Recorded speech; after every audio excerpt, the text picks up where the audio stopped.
शाम सभी को। ये कहानी है रुकी हुई नौकरी और पैसा। सिर्फ 11 दिन में बदल गई किस्मत, श्याम बाबा का चमत्कार।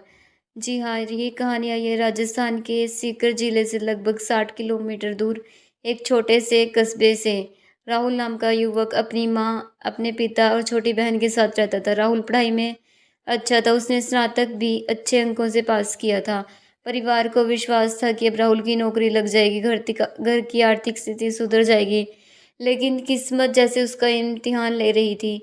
राहुल रोज सुबह जल्दी उठता, नए नए नौकरी के आवेदन भरता, इंटरव्यू देता, लेकिन हर बार एक ही जवाब मिलता, हम आपको बाद में बताएंगे।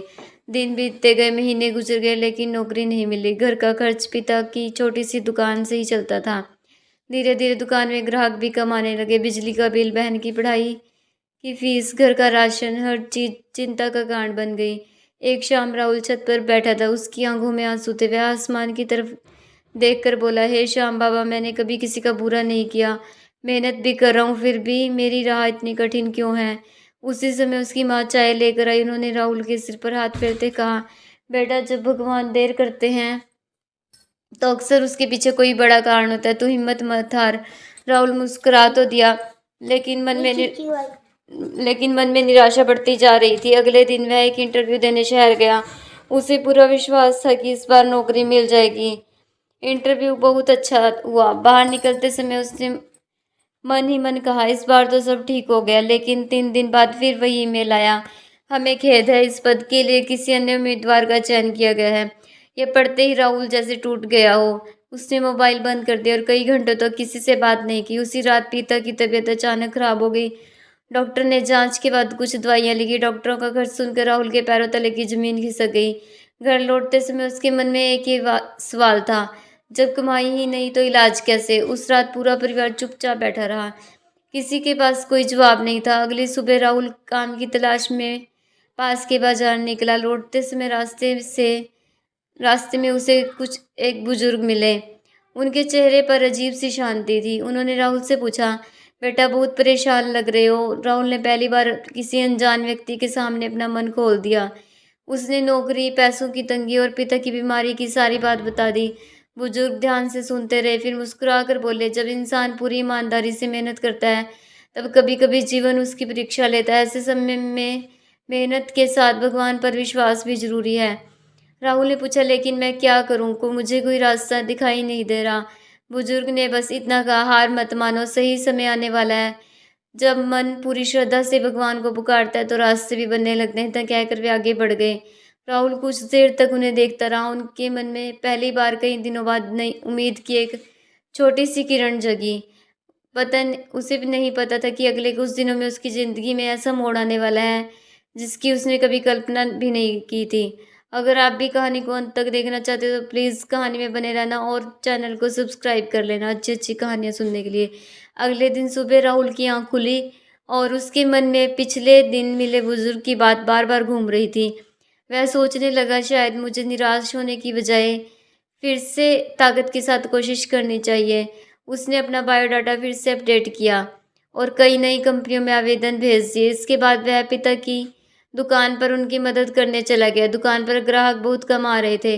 राहुल चुपचाप बैठा था। तभी एक मध्यम आयु का व्यक्ति दुकान पर आया। उसने कुछ सामान खरीदा और बातों बातों में राहुल से पूछ बैठा, बेटा, तुम उदास क्यों लग रहे हो, सब ठीक है। राहुल ने हल्की मुस्कान के साथ कहा, बस अंकल, नौकरी नहीं मिल रही, घर की हालत भी ऐसी घर के हालात भी ठीक नहीं। वह व्यक्ति कुछ पल के लिए चुप रहा, फिर बोला, मैं हर महीने खाटू धाम जाता हूँ। मैंने अपनी ज़िंदगी में यह सीखा है, जब इंसान सच्ची मेहनत करता है और भगवान पर भरोसा रखता है तो उसे हिम्मत मिलती है।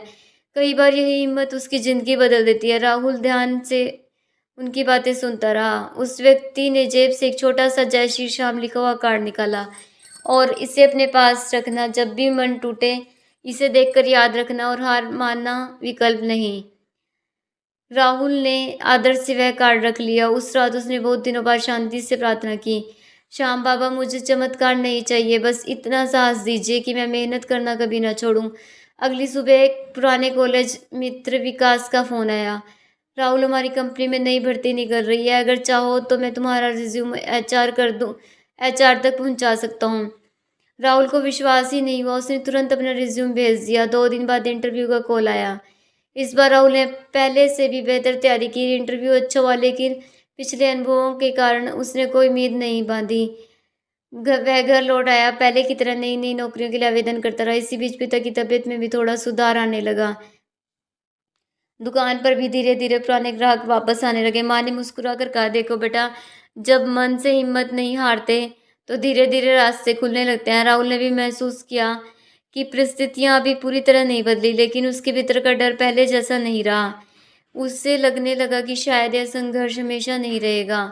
उसने अभी लेकिन उसे अभी पता नहीं था कि कुछ ही दिनों में एक ऐसा फ़ोन आने वाला है जो उसके जीवन की दिशा बदल देगा। इंटरव्यू के बाद 5 दिन बीत चुके थे। हर सुबह राहुल सबसे पहले अपना मोबाइल देखता, लेकिन कोई कॉल नहीं आता। धीरे धीरे उसे लगने लगा कि शायद इस बार भी पहले जैसी निराशा ही हाथ लगेगी। उसने खुद को समझाया, अगर इस बार भी नौकरी नहीं मिली तो भी मैं हार नहीं मानूंगा। इस सोच के साथ वह रोज पिता की दुकान पर हाथ बटाता और खाली समय में नई नौकरियों की तलाश करता। एक शाम दुकान बंद होने वाली थी। राहुल के मोबाइल की घंटी बजी। स्क्रीन पर एक अनजान नंबर चमक रहा था। राहुल ने कांपते हाथों से फ़ोन उठाया और दूसरी ओर से आवाज़ आई, नमस्ते राहुल जी, हम उसी कंपनी से बोल रहे हैं जहां आपने पिछले सप्ताह इंटरव्यू दिया था। राहुल की धड़कन तेज हो गई। उसे लगा शायद फिर कोई औपचारिक जवाब मिलेगा, लेकिन सामने से आवाज़ आई, आपका चयन हो गया है, कृपया सोमवार से ऑफिस ज्वाइन कर लीजिए। कुछ पल के लिए राहुल बिल्कुल चुप रह गया, लेकिन उसे यकीन ही नहीं हुआ कि इतने महीनों की मेहनत आखिर रंग ले आई। उसकी आंखों में खुशी के आंसू निकल पड़े। वह भाग कर घर पहुंचा और माँ पिता को यह खबर सुनाई। माँ ने भगवान का धन्यवाद किया और बोली, बेटा, मेहनत कभी व्यर्थ नहीं जाती। देर हो सकती है, लेकिन फल जरूर मिलता है। पिता की आंखों में भी खुशी के आंसू झलक पड़े। बहन खुशी से बोली, आप अब हमारी परिस्थितियाँ पहले जैसी नहीं रही। अब हमारी सारी परेशानियाँ खत्म हो जाएंगी।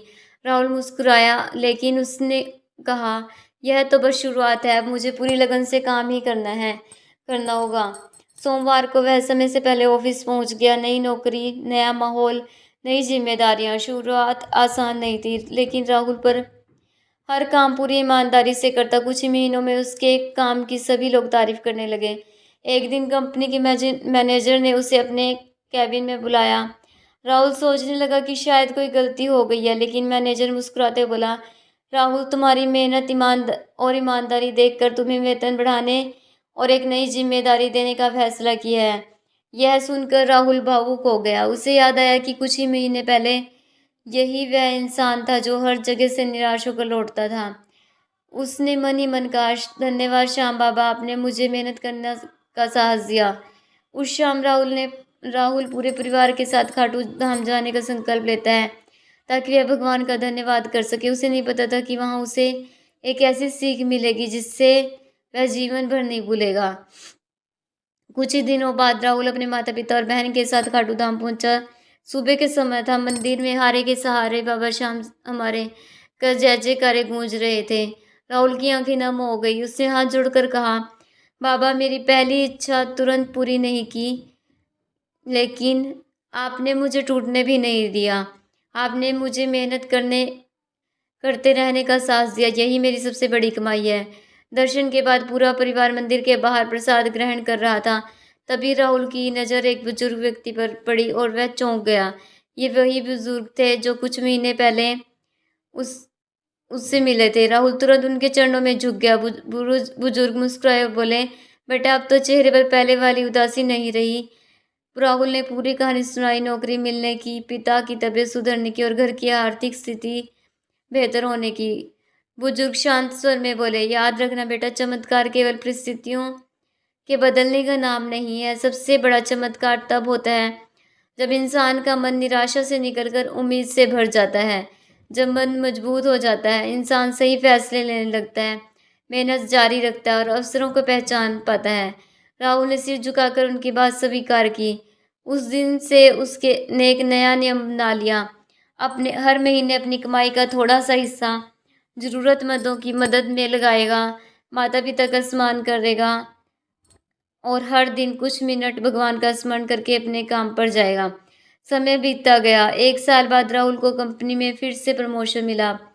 पिता की दुकान भी पहले से बेहतर चलने लगी। बहन की पढ़ाई पूरी हुई और उसे भी अच्छी नौकरी मिल गई। एक शाम पूरा परिवार साथ बैठा था। माँ ने मुस्कुरा कर कहा, बेटा अब समझ आए कि भगवान देर क्यों करते हैं। राहुल बोला, हाँ माँ, अगर मुझे पहले ही सब कुछ मिल जाता शायद मैं मेहनत, धैर्य और विश्वास की कीमत कभी नहीं समझ पाता। उसने आसमान की ओर देखा और मन ही मन कहा, जय श्री श्याम। यह उपाय किसी निश्चित परिणाम पर आधारित नहीं है, बल्कि श्रद्धा, सकारात्मक सोच, नियमित प्रयास बनाए रखने का एक माध्यम माना जाता है। लगातार 11 दिन तक सुबह स्नान करने के बाद साफ मन से भगवान श्याम का स्मरण करें। एक दीपक जलाकर ओम श्री श्याम देवाय नमः मंत्र का जाप करें। इसके बाद अपनी मनोकामना ईमानदारी से भगवान के सामने रखें और यह संकल्प लें कि आप पूरी मेहनत और सच्चाई के साथ अपने लक्ष्य के लिए प्रयास करते रहेंगे। यदि संभव हो तो 11वें दिन जरूरतमंद को अपनी क्षमता अनुसार भोजन, फल या अन्य सहायता दें। सफलता मिलने पर अहंकार ना करें और भगवान का धन्यवाद करें। भगवान पर विश्वास हमें साहस देता है, लेकिन जीवन बदलने के लिए मेहनत, धैर्य, सही कर्म भी उतनी आवश्यक है। जय श्री श्याम। हरे की सहारे की जय। 3 बार धारे की जय। अगर कहानी अच्छी लगी तो प्लीज़ वीडियो को लाइक और चैनल को सब्सक्राइब करना मत भूलना।